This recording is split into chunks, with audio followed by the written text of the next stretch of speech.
Bwana Yesu asifiwe. Amen. Jina la Bwana libarikiwe. Amen. Nimshukuru Mungu kwa kunipa kibali cha kuweza kusimama mbele ya wapendwa. Kwa kweli kulala na kuamka ni kwa mapenzi yake. Ni mengi tunayoyapitia, lakini kwa uwezo wake tunazidi kuona kila siku.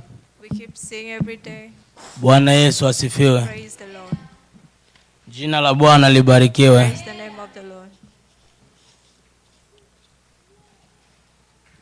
Kwa siku ya leo sitopenda kukawa sana, japokuwa ni mafundisho. I would not like to take too much time.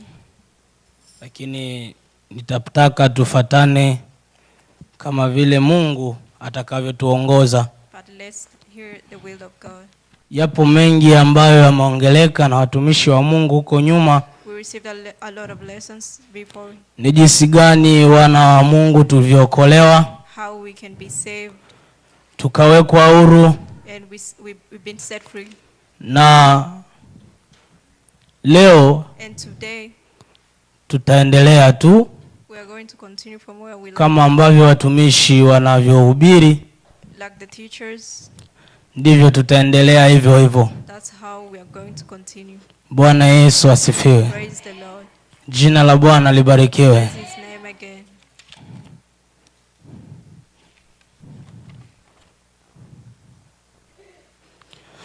Ningeomba tufungue Biblia zetu. Let's open our Bible. Katika kitabu cha Matendo ya Mitume. In the book of Acts. Sura ya 17. Chapter 17. Na mstari wa 23. To verse 23. Ningeomba msomaji asome pale. Kwa sababu nilipokuwa nikipita huko na huko. Ndio. Na kuyaona mambo ya ibada yenu. Naliona mazabahu iliyoandikwa maneno haya. Kwa Mungu asiye julikana. Basi mimi na wahubirini habari zake yeye ambaye ninyi mnamwabudu bila kumjua. Amen. Amen. Bwana Yesu asifiwe. Praise the Lord. Jina la Bwana libarikiwe. Nafikiri mtumishi wa Mungu aliongea kitu kimoja. Pastor said one thing. Akasema kwamba baada ya mwanadamu kutenda dhambi, after a man sinned, kwa sababu alimwambia kabla mwanadamu hajatenda dhambi, alimwambia mwanadamu, before he sinned he told the man, matunda yote ya miti iliyomo katika bustani waweza kula, you can eat from all the fruits from, lakini usile matunda ya mti ulio wa ujuzi wa mema na mabaya, from the tree of good and evil. Hayo ndio matunda ya mwanadamu alikatazwa. Bwana Yesu asifiwe. Those are the forbidden. Mungu alikuwa na maana yake yeye kusema vile. He had his own reasons for lakini that. Mwanadamu kwa kurubuniwa na nyoka, but when the serpent came and lied to the man, alizarau maneno ya Mungu, and he disobeyed, akaheshimu maneno ya nyoka, and he respected the snake, ndipo hapo alipotenda dhambi. and he sinned. Na alipokwisha kutenda dhambi, after he sinned, kweli alijikuta yu uchi, and he found himself naked. Nakumbuka nyoka alimwambia, the serpent said, Mungu anakudanganya, God is lying to you. Anakukataza kwa sababu he is telling you to not do it because ukila hilo tunda, if you eat, utakuwa kama yeye. You become like him. Siku zote wanadamu waga tu wajuaji, yani tunakuaga wajuaji. Men are full with pride. Yani tunajiwekaga tunajua. They feel like they know everything. Lakini yupo anayejua zaidi yetu. But there's someone above us. Bwana Yesu asifiwe. Amen. Baada ya mwanadamu kutenda dhambi, after sinning, Mungu hakumwangamiza. God did not destroy him. Alichokifanya, what he did, aliweka ulinzi, he put protection katika mti from the tree wa matunda ya uzima of life. Bwana Yesu asifiwe. Amen. Kwa sababu alijua mwanadamu alivyotambua ametenda dhambi, because he knew the man acknowledged that he sinned, hatotaka kufa. He would not want to die. Ni lazima yale matunda he would eat the fruits ili aishi milele. so that he could live forever. Na mwanadamu And a man, angetembea he could walk bila mwongozo wa Mungu. without direction from God. Bwana Yesu asifiwe. Praise the Lord. Lengo la Mungu kuweka ulinzi katika ule mti The reason for God to put protection, ilikuwa sio kumwangamiza mwanadamu, it was not to destroy the bali ilikuwa ni kumsaidia mwanadamu but to help a man ili aweze kurudi, to come back. aweze kurudi kwake Mungu. To come back. Ndiyo maana akaweka toba ndani ya mwanadamu. And he put Bwana Yesu asifiwe. repentance. Ndiyo maana Mungu akatuwekea toba ndani yetu. He puts repentance in. Pale unapotenda dhambi, When you sin, unashauriwa utubu you are convicted ili uweze kurejea, so that you come uweze kuondokana na yale makosa to escape from the mistake ambayo unayoyafanya. that you are doing. Praise the Lord. Jina la Bwana libarikiwe. Praise the name of the Lord. Ni maisha gani ambayo tunayotakiwa tuyaishi baada ya kuokolewa? Which kind of life you're supposed to be living after being saved? Hivi ni maisha gani ambayo unatakiwa kuyaishi baada ya kuokolewa? How are you supposed to be living after being saved? Tunatakiwa tuishi maisha ya utakatifu, We have to live maana aliyetuokoa ni mtakatifu. because the one who saved us. Bwana Yesu asifiwe. Praise the Lord. Tunatakiwa tuishi kwa kumpendeza Mungu, We have to do the will of God. maana tuliokolewa kwa neema, sio kwa sheria. We are saved by grace. Tuelewane vizuri. Tusome katika kitabu cha Warumi sura ya 3:21 hadi 24. Romans 3. Msomaji asome pale. Neno linakuja hivi. Ndio. Lakini sasa haki ya Mungu imezihirika pasipo sheria. Subiri kidogo. Lakini sasa haki ya Mungu imezihirika pasipo nini? Pasipo sheria. Endelea. Inashuhudiwa na Torati na manabii. Ndio. 22. Ni haki ya Mungu iliyo kwa njia ya imani katika Yesu Kristo kwa wote wamwaminio, mwana hakuna tofauti. Ndio. 23. Kwa sababu wote wamefanya dhambi na kupungukiwa na utukufu wa Mungu. Amen. 24. Ndio. Wanahesabiwa haki bure kwa neema yake kwa njia ya ukombozi ulio katika Kristo Yesu. Amen.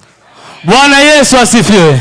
Jina la Bwana libarikiwe. Praise the Lord. Tuliokolewa kwa neema yake Mungu, bali si kwa sheria iliyopangwa kama hivi ambavyo inapangwa sheria makanisani. Like the laws from the church. Ni lazima tutembelee sheria hii ambayo ipo kinyume na mpango wa Mungu. Opposite from the will of God. Bwana Yesu asifiwe. Praise the Lord.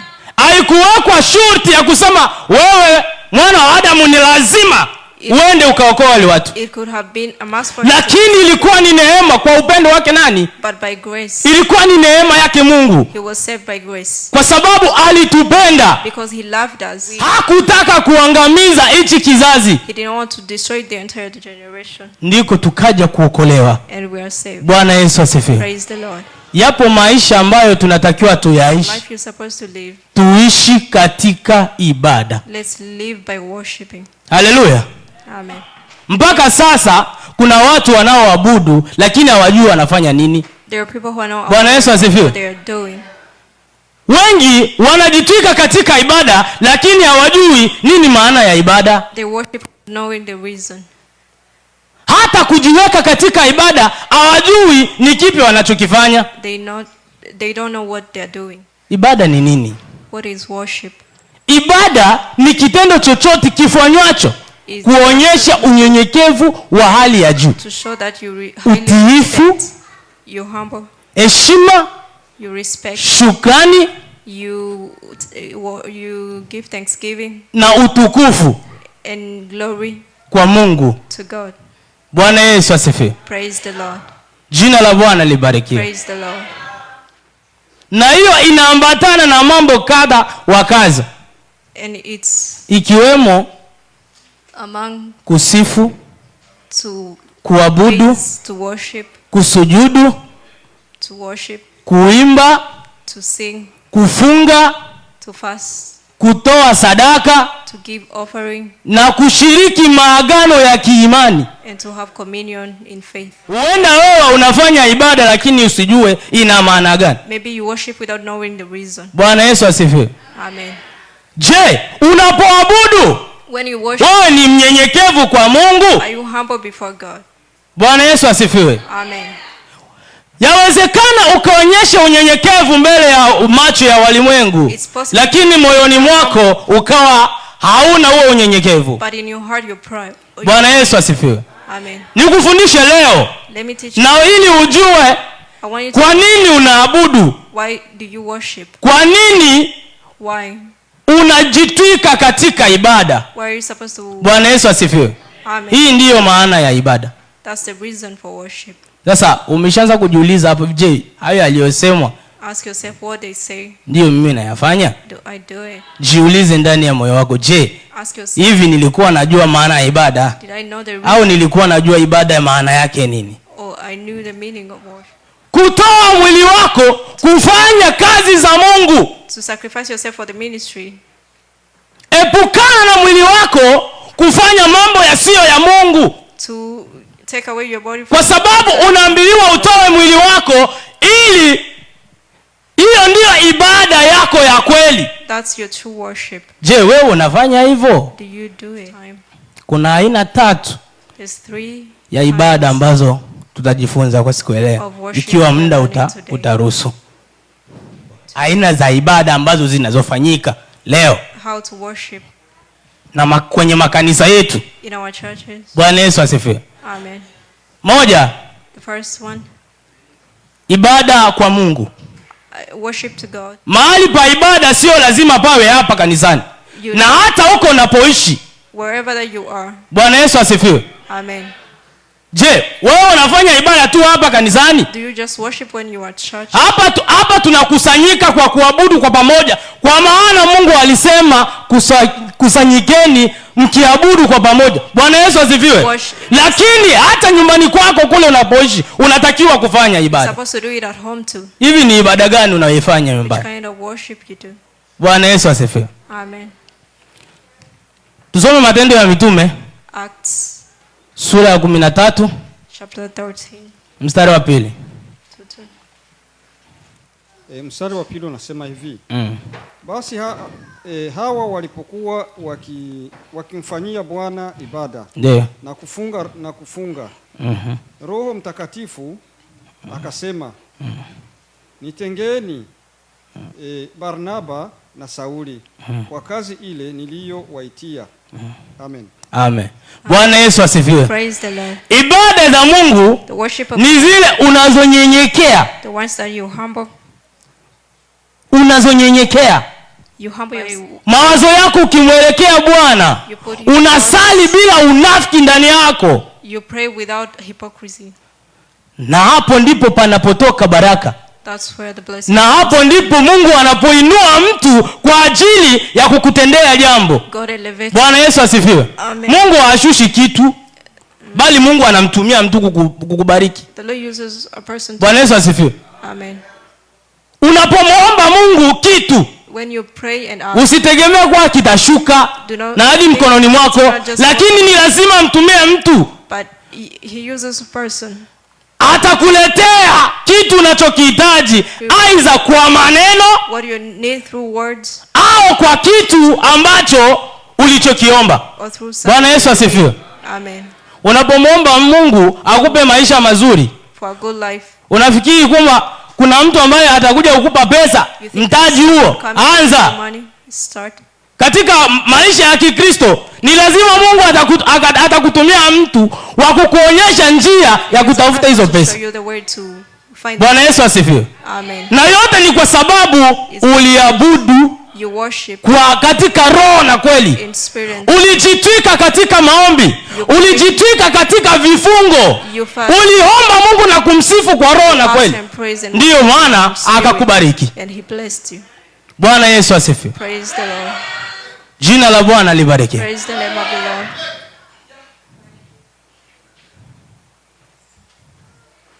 Nikasema tena, and I said, utumie mwili wako. Use your body. Hapo nyuma nikasema utumie mwili wako. Use your body. Kwa ajili ya kazi za Mungu. For the work of God. Na Mungu akasema hiyo ndiyo ibada yako ya kweli. That's an action of service to him.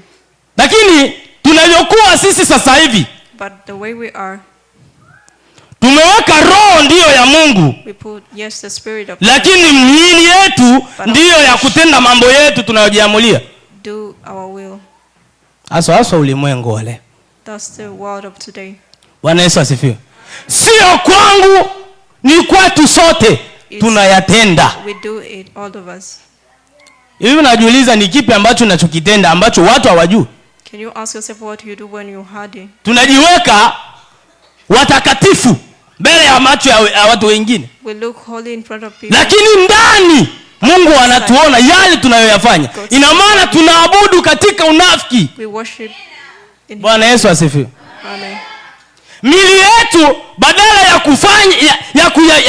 ya kufanya matendo ya Mungu, tunayaweka kuwa miili ya kidunia.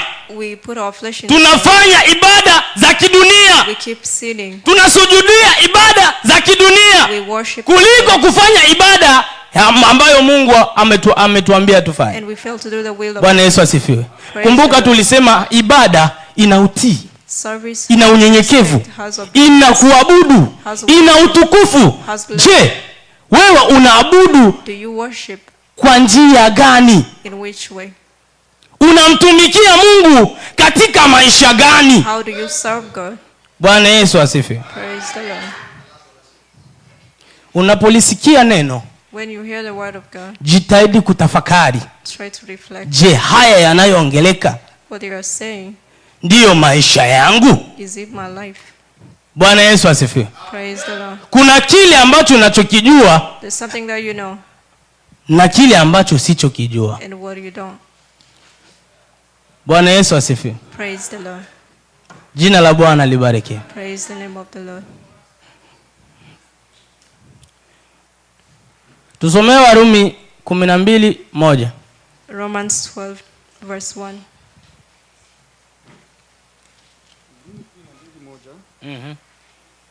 Basi ndugu zangu, nawasihi kwa huruma zake Mungu, ndio, itoweni miili yenu, ndio, iwe zabihu iliyo hai, takatifu, ya kumpendeza Mungu, ndio ibada yenu yenye maana. Amen. Amen. Je, hayo ni maneno yangu? Are these my words? Hayo ni maneno yangu? Are these my words? Ni maneno yaliyozungumzwa katika Biblia. That's the Bible. Ambayo ni maneno ya Mungu akituambia tunapofanya ibada, itoeni miili yenu kuwa dhabihu. Offer your bodies as a living sacrifice. Anza kutafakari na anza kubadilika. Start thinking. Ikiwa ulikuwa ujui nini maana ya ibada, if you never knew the na ikiwa unataka uishi katika ibada, if you want to live in worship, anza kutafakari maneno ya. Ningekuwa ni vizuri uandike ili uwe na yasoma kule nyumbani. You can read and learn about it. Hivi maana ya ibada ni nini? Nikiwa katika ibada natakiwa niwe vipi? How should I look like when I worship? Na ibada sio tu hapa tunapokutanana, hata kule unapoishi. Even where you live. Unatakiwa uwe barua inayosomwa na watu wengine. Unatakiwa uwe barua ya kuwavuta wengine ambao hawamjui Kristo. Bring closer other people. Bwana Yesu asifiwe. Praise the Lord. Jina la Bwana libariki. Praise the name of mimi ninaongea hapa si mkamilifu, na wewe unaongea hapo si mkamilifu. Tunafundishana maneno ya Mungu, tunakumbushana kama vile anavyotuongoza. Bwana Yesu asifiwe. Kwa hiyo haya maneno sio kwako tu, hata kwangu mimi. Kwa maana ninaponyoosha mkono hivi, kuna kidole kingine kinaniambia na wewe je? Someone else is telling me to do it. Bwana Yesu asifiwe. Amen. Twende katika ibada ya pili. The second kind of worship. Ibada za kimashetani. The worship of the devil. Ibada za kimashetani. The worship of the devil. Hizi kwa jina lingine zinaitwa ibada za sanamu. The worship of idols. Ambazo Biblia imekataza sehemu nyingi sana katika Biblia. A lot of ways. Unapokwenda kusujudia sanamu yoyote ile, when you worship an idol, iwe mfano wa mtakatifu fulani, as an example of mbinguni, In heaven, tayari hiyo ni ibada kamili ya sanamu. That's worshiping idols. Na ambayo ibada hiyo inamtia Mungu wivu. And God, Mungu wetu ana wivu. He's a jealous. Mungu wetu ana wivu. Unapoabudu sanamu, unamtia Mungu wivu. Unampa sababu ya kukuangamiza. And he destroys you. Bwana Yesu asifiwe. Praise the Lord.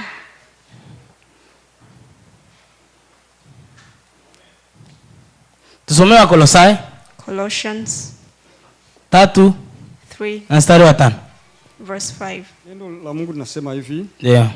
Basi vifisheni viungo vyenu vilivyo katika nchi.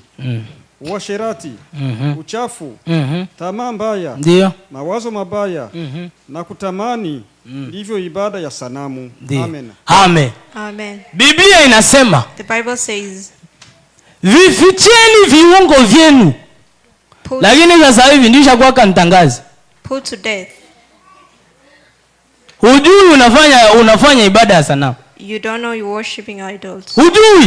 You don't know. Hujui unashiriki nini. You don't know what you indulging yourself. Wao ni kama wale wanaoabudu na kwenye madhabahu anaandika Mungu asiyejulikana. You look like people who are worshiping. Ina maana wao unamuomba nani? Na Mungu wetu ni mtakatifu. Na amekuambia ufiche hayo. He's telling you to hide. Sasa wewe unaweka wazi. And you keeping. Wewe unafanya washerati.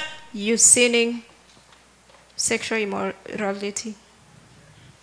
Sisi vijana waga tuna kauli yetu ya kusema kwamba we have a siwezi nikamoa mwanamke I cannot marry kabla sijaonja. Before testing. Ipo. They say that. Hiyo tabia ipo. There is that behavior. Na sio lazima tuifiche. Hiyo tabia tuko nayo. We have that behavior. Na ndio imeshamiri sana kwenye maisha ya ujana kwa sasa. It's all over the place. Sasa unapofanya kitendo kama hicho, shetani naye anakuingilia. When you do that, anakuambia hawezi uchamaliza, wewe ondoka. He tells you go. Huku umeacha umeumiza moyo wa mtu mwingine. You had broke someone's heart. Bwana Yesu asifiwe. Praise the Lord.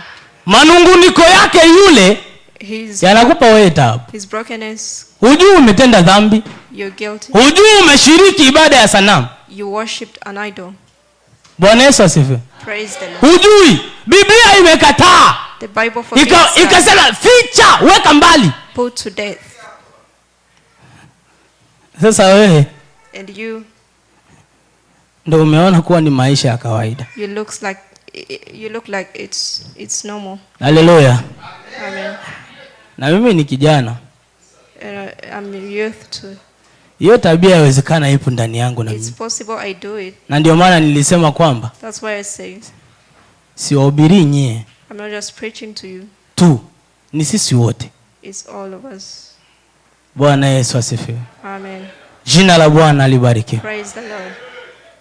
Soma ile Wakorintho wa kwanza sura ya 10 hadi 14. 1 Corinthians 10:14. Mstari wa 14 unasema hivi. Kwa ajili ya hayo wapenzi wangu, ikimbieni ibada ya sanamu. Soma yengie ile 15 nayo. Nasema kama na watu wenye akili. Lifikirini ninyi ninenalo. Amen. Amen. Bwana Yesu asifiwe. Praise the Lord. Mungu ametuambia nini? Tukimbie ibada ya sanamu. Let's put to death worshiping idols. Hivi ni maisha gani what kind of life ambayo unayaona kuwa ni yana faida sana kwenye maisha? Kwenye maisha yako wewe. Ni maisha gani unayoyaona yana faida zaidi? You see that it's more important to you. Na ni wapi unapoangalia? Je, unaangalia mbali au unaangalia karibu katika maisha yako? Are you seeing far or closer to you? Unajua maisha ya mbali siku zote ndio yana baraka. Yes, there's a blessing in being patient. Lakini yale ya karibu yana uharaka, lakini sio kwamba ni mabora sana. It's not good to get anything faster. Ujue kile unachokitafuta katika maisha, whatever you're looking for, kinaonekana kwa mbali. It looks like it's lakini Mungu atakufikisha. He's going to help you reach there. Bwana Yesu asifiwe. Praise the Lord. Lakini kwa ibada ambazo tunazozifanya kila leo, the kind of worship tusipojua tunafanya nini, if we don't know what we are doing, hivi tuna uhakika wa kufika pale? Are we sure we're going to make it? Au ni maisha gani tunayoishi baada ya kuokolewa? How are we living? Tujue Bwana alipigwa. The Lord was whooped. Tujue Bwana alikufa. He died. Yote ni kwa sababu gani? Why? Tukombolewe. So that we can be saved. Bwana Yesu asifiwe. Kabla ya kupigwa na kufa, aliacha nafundisha. Aliwafundisha Mungu wa kweli ni nani. Bwana Yesu asifiwe. Na waliomwamini Mungu wa kweli wakamwamini. Na wale wengine ambao hawakuamini wakaacha kumwamini. They just did not do it. Na kitendo cha Yesu kufundisha kweli, ndipo mwanadamu akaamua kumuua. Ilipangwa na Mungu wanadamu tena ndio atakayemuua. Uenda hujajua maisha unayoishi. Uyajue leo. Katika ibada hizi wewe unaabudu ibada gani? Ibada za kimashetani au ibada za kimungu? Twende ibada ya tatu. Ibada za wanadamu. Worship of men. Zile ambazo tunajiamulia kufanya. You decide to do. Zile ambazo tunajiundia masheria wenyewe. You just make your own laws. Bila mwongozo wa Mungu. Without direction from God. Ibada za wanadamu. The worship. Bwana Yesu asifiwe. Praise the Lord. Tusome Wakolosai. Colossians 2:20 hadi 23. Sema hivi.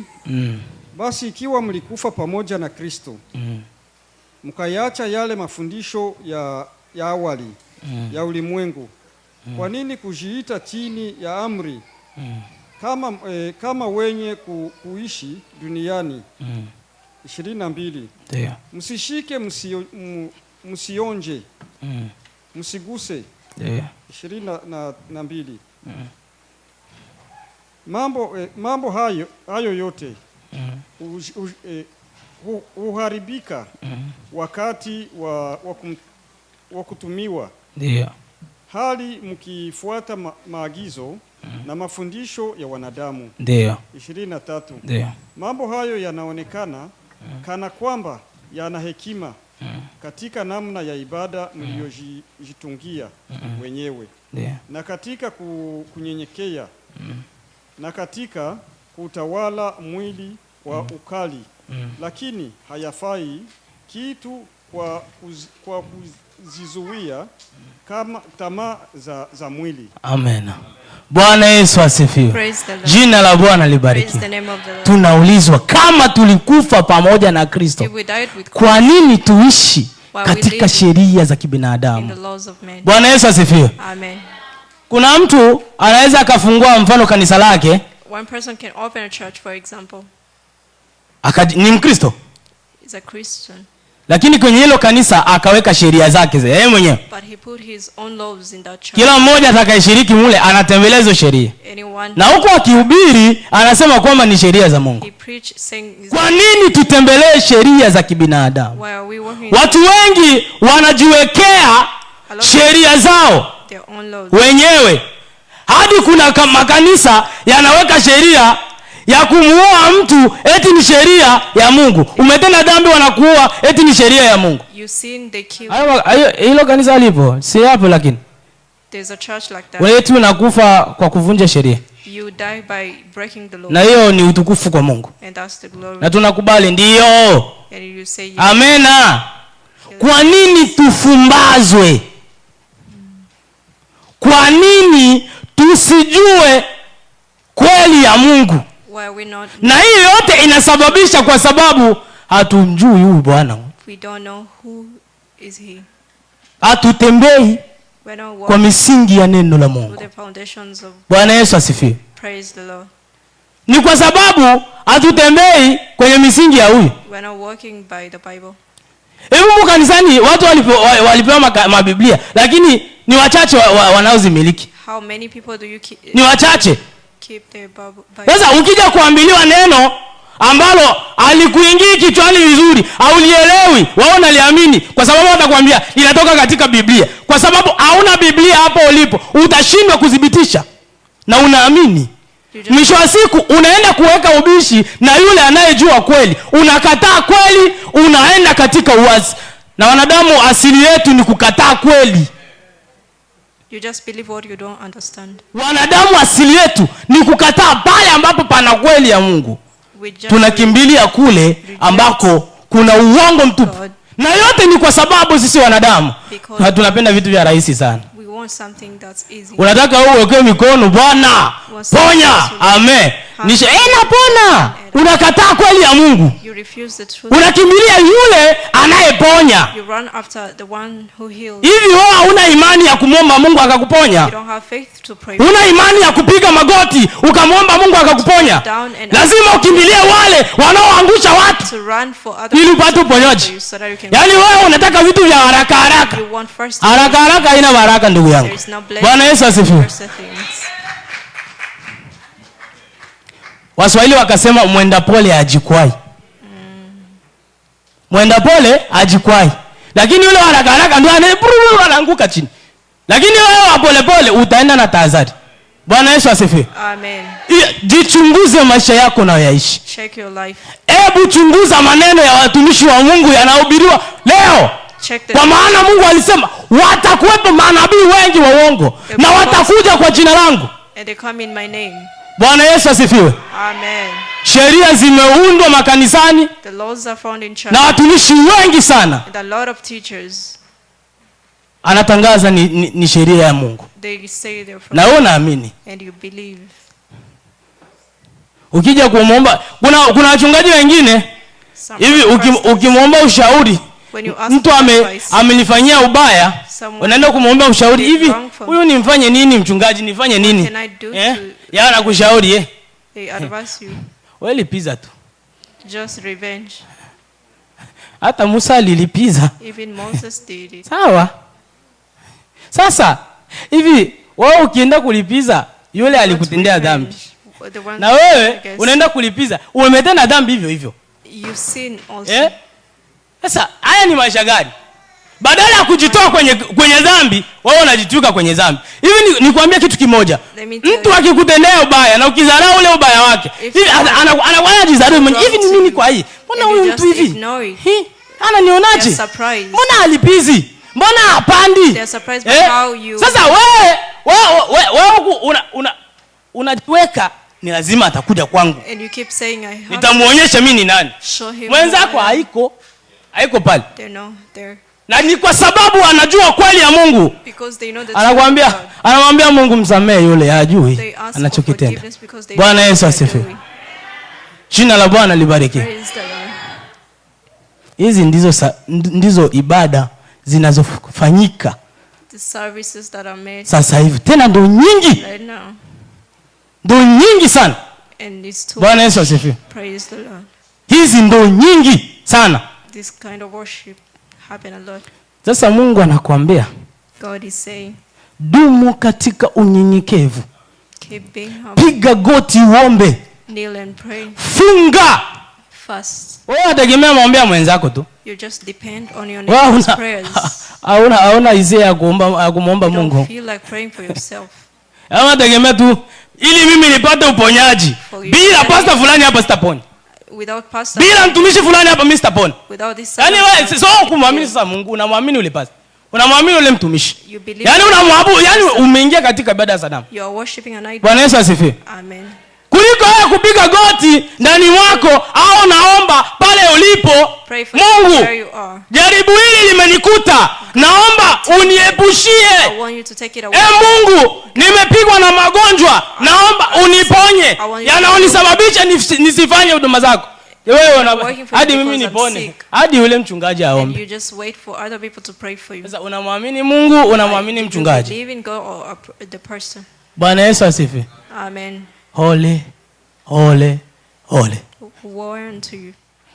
Unatakiwa ujitambue. You have to know who you are. Yesu alikuja kufa kwa ajili yetu. Jesus died for us. Kwa ajili sisi tusamehewe. so that we can be forgiven. Lakini pia akatufundisha maisha ya kuishi. But he taught us which kind of life. Ili wewe sasa ukienda kinyume na hayo maisha, if you don't do it, inakula kwako. And you have sio kwamba atakuja tena afe. Hapana, imeisha hivi. That's all. Kwa maana tulikuwa tujui kweli, akaja kutufundisha kweli. He came to teach us the truth. Na tumekwisha jua kweli, tuishi katika kweli. Na ukitaka kujipotosha ndio unapotaka mwenyewe. Usiseme kwamba hujaambiwa. Bwana Yesu asifiwe. Usiseme kwamba hujaambiwa. Na kitu kingine nikwambie, kuna watu wengine huko nje wanashindwa kuingia kwenye makanisa kwa sababu yetu tunayejiita wa Kristo. Sawa? Amen. Sisi huku tunajiweka watakatifu. Lakini wanatujua. But they know who we are. Tunapotoka hapa kwenye hii jengo, huko tunapokwenda, wanatujua. They know. Ni lini utamshawishi aje hapa? When are you convincing those people to come here? Na wanasema hivi, imani huja kwa kusikia. Sasa wewe kule unaenda kufanya nini? What are you doing? Kule unapokutana naye kule, unaenda kumhubiria nini? Unaenda kusema nini? Sasa wewe ndiye rafiki yake, unatakiwa umuokoe. Na wanasema ibada huja kwa kusikia. Faith comes by hearing. Sasa wewe unasema nini? What are you saying? Tuje tuangalie kwa mfano wa haraka haraka. Mwenendo wa mtu mfanye mtu mwingine ajivunie. Sasa wewe ni mwenendo gani ulionao ili mtu mwingine ajivunie? Kwa sababu ukijitwika katika mwenendo wa Kikristo, ukamwabudu Mungu, if you worship God, hata wazazi wako watajivunia. Watamsifu Mungu kukuzaa wewe. Bwana Yesu asifiwe.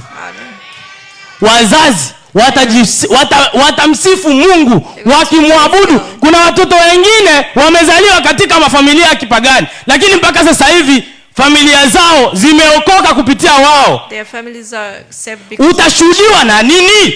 What's your testimony? Unaweza ukajiweka Mkristo, familia yako ni wapagani. Wanakujua A to Z. Sasa wewe unaenda kanisani unaimbisha.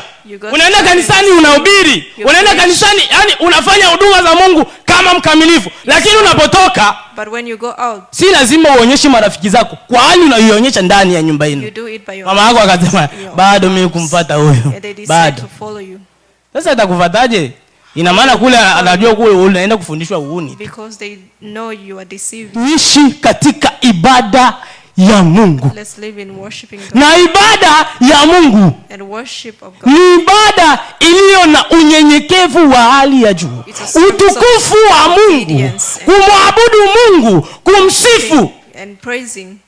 Ebu uoji moyo wako, check your heart, ukijua knowing that ni kipi unachokitembelea, what are you walking, na kama ni kibaya, hebu badilisha mtazamo wako kuanza leo. Change your perspective today. Hebu badilisha mtazamo wako vile ulivyokuwa najua ibada inavyokuwa. Change how you use. Badilisha mtazamo wako kwa sababu leo umeelimishwa nini maana ya ibada. Umejua kwa nini niabudu. Umejua kwa nini niombe. Na ninapoomba natakiwa kuwa vipi. How. Neema ya Bwana imeanguka kwako. Unaposikia neno la Mungu, ni dhahiri kuwa Bwana anakuneemia. Bwana anataka ubadilike. Bwana anataka uenende sawa sawa na mapenzi yake. Kama vile Yesu alivyofundisha kabla ya kufa, na akaja kufa kwa ajili yetu, akaacha maagizo tutembee katika njia iliyo ya kweli, ya haki na kweli. Wewe unatembea katika njia gani? Ningeomba kanisa tusimame tuombe.